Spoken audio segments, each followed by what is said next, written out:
So guys, dumating na yung sliding door natin, siya sliding window. So inakit na siya sa taas. Mga construction pa pa yan, no? Tapos,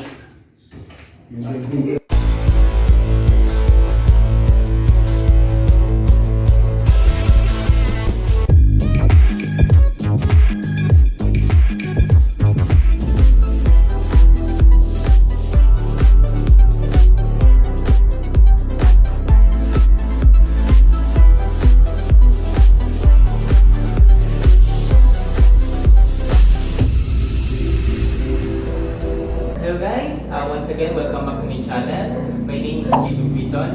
And for today's video guys, muli ay i-update ko kayo sa bahay natin. At sa pagkakataong ito naman ay ipapakita ko sa inyo or i-update ko kayo para sa mga bintana natin. Including na yung ating master bedroom sliding door, yung sa may stairs natin, at saka yung sa kitchen, at saka sa may CR natin sa baba. So guys, ito yung isa sa mga lalagyan natin ng bintana. So kung mapapansin nyo, napakmahaba yung window niya. Ang nangyayari dito ay may 4 na layers, tapos may 3 na open at saka isang fix. So abangan nyo guys mamaya kung ano yung magiging resulta niya o magiging itsura niya pag nailagay na natin. Then ito naman yung sa master bedroom natin na kailangan din lagyan ng sliding window. So dito naman ang ilalagay ay sliding window na. So yon, kailangan i-install na to kasi kumbaga para malipatan na natin, and same time ay may mga gabo kasi na laging pumapasok sa bahay natin. Kumbaga dito kasi nanggagaling yung majority ng mga gabo na pumapasok sa ating bahay, lalo na dito sa ating room. Kaya today ay may kakabit na yung ating sliding door. Dito naman guys, sa first floor natin, dito sa may CR ay i-install na din yung existing na sliding window natin. Yung inalis natin dito sa side na to ay ililipat lamang natin dito sa side na to. So abangan nyo guys pag na-install natin yung bintana natin para sa CR natin dito. At yun guys, higit sa lahat yung ating window dito sa kitchen natin, especially dito sa may lavatory, para at least ma-close na natin siya o hindi na tayo mag-cover ng plywood para lang ipantakip dito. So magiging safe na din yung mga gamit natin sa loob. So yun guys, abangan nyo ang lahat ng ito pag na-install na. At papakita ko sa inyo ang bawat isang area na nakabitan na ng ating mga 7. So ini-install na guys yung sa master bedroom natin.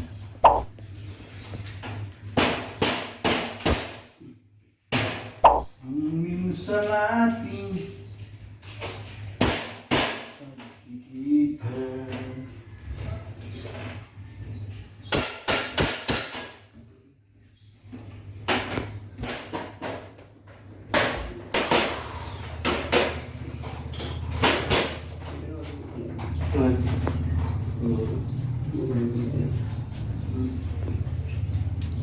Minsan ating pagkikita.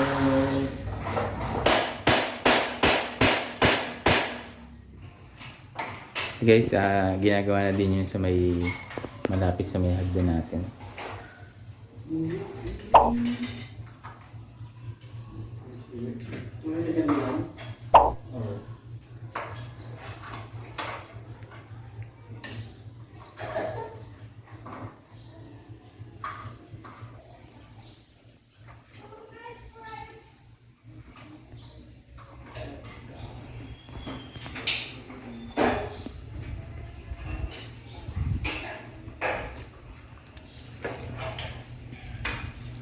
Kasabay siya guys.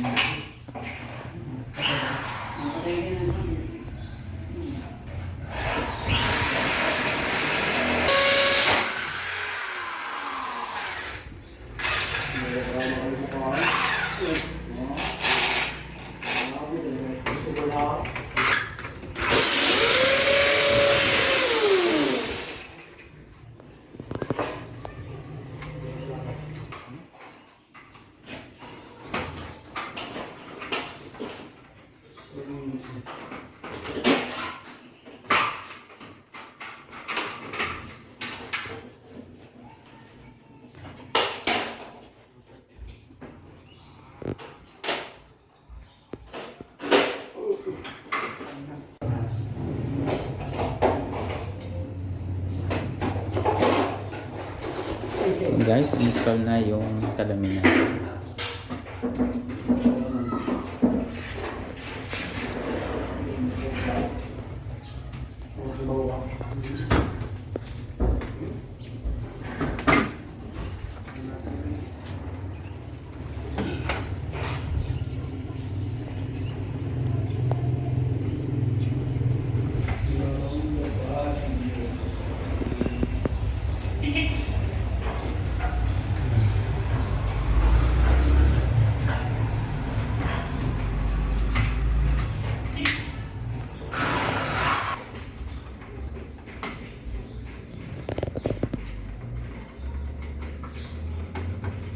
Hindi mga butas ng bilasaw.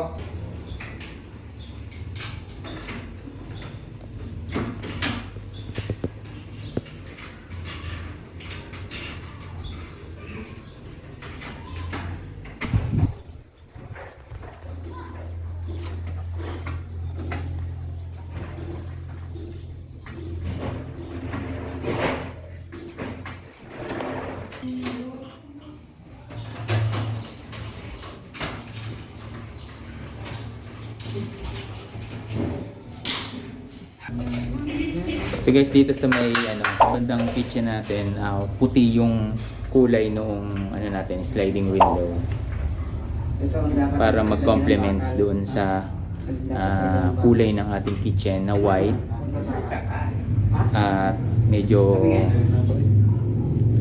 dirty white na tiles ng ating banyo.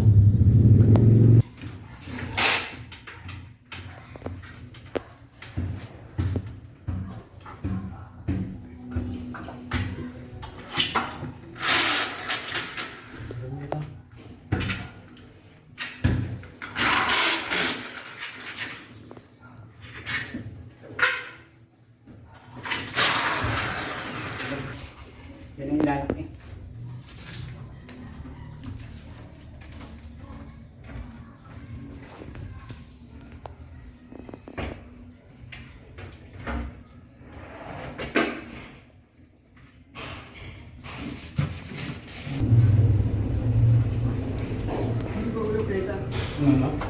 Hindi ko kayo pwede dyan. Kita ka namin. May kanya ako pero hindi ko kayo pwede.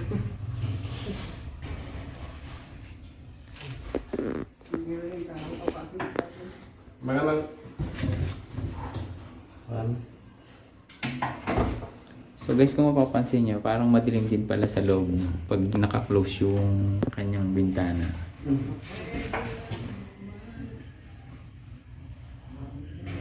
Na-install na pero close na din yung kanyang window, pero parang yung ambience sa loob, yung liwanag sa loob ay parang madilim pa din.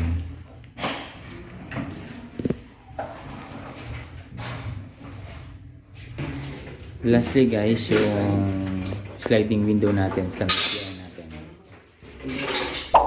Kailangan yung araw din na.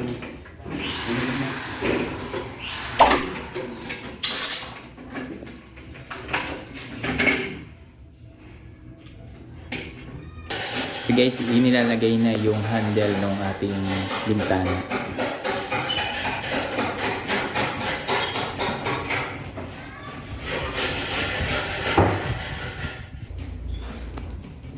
Guys, medyo malaki yung o maliit yung naging pagsusuotan ng bintana natin. Kaya ang gagawin, i-adjust na lang yung sliding window natin.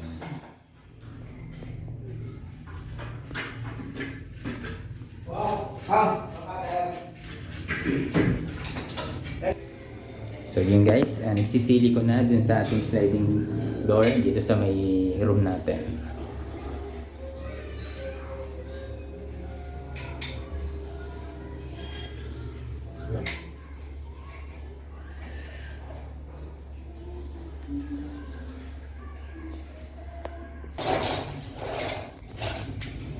Ay, isang kumpara.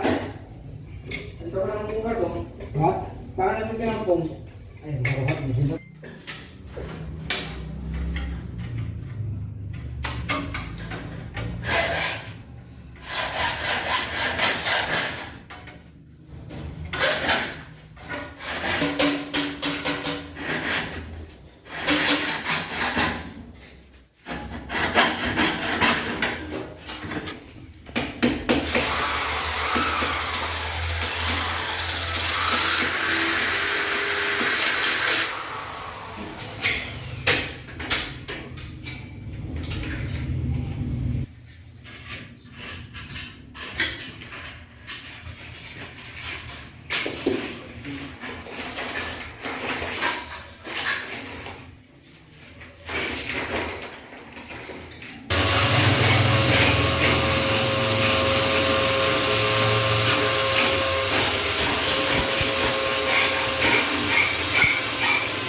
guys, nandito ako ngayon sa ating master bedroom. Kung mapapansin nyo ay medyo may echo na siya.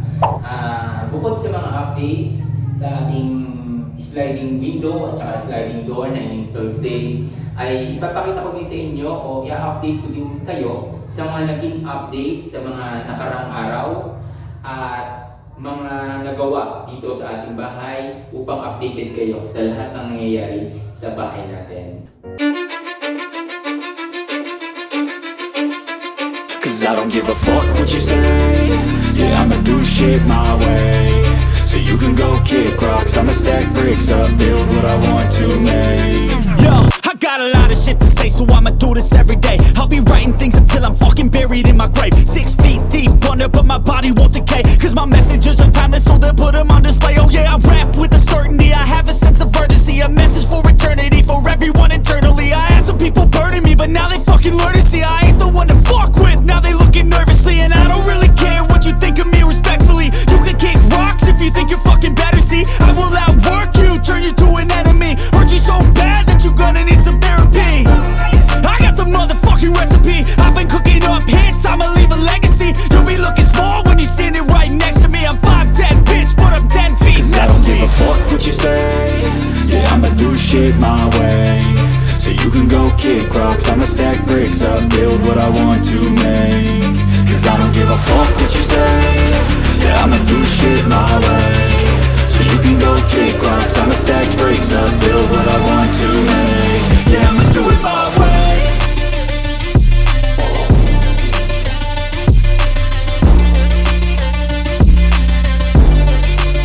Yeah, I'ma do it my way.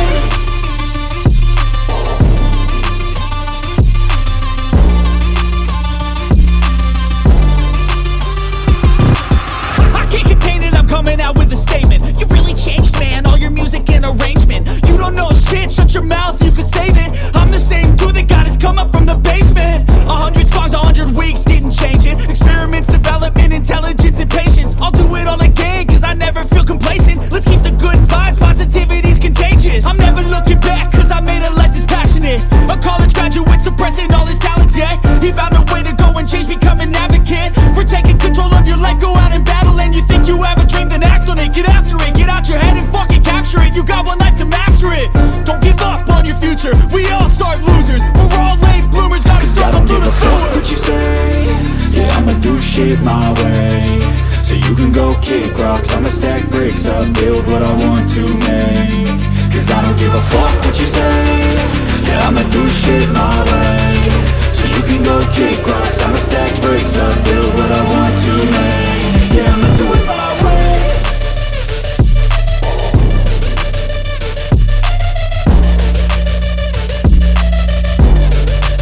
Yeah, I'ma do it my way.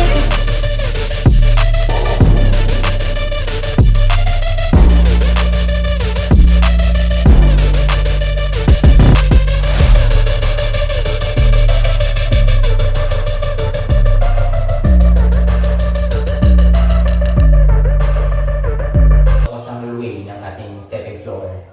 At nakita nyo na ang lahat ng update na nangyari o naganap dito sa ating bahay.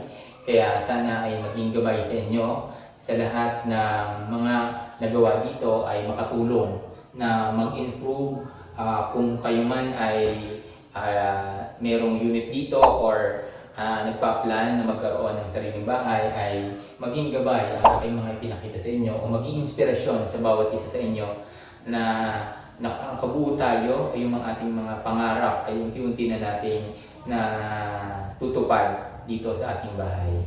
So yun guys, kung hindi ka pa nakakapag-subscribe, please do subscribe and click the bell button para updated ka sa lahat ng mga videos natin. Thank you!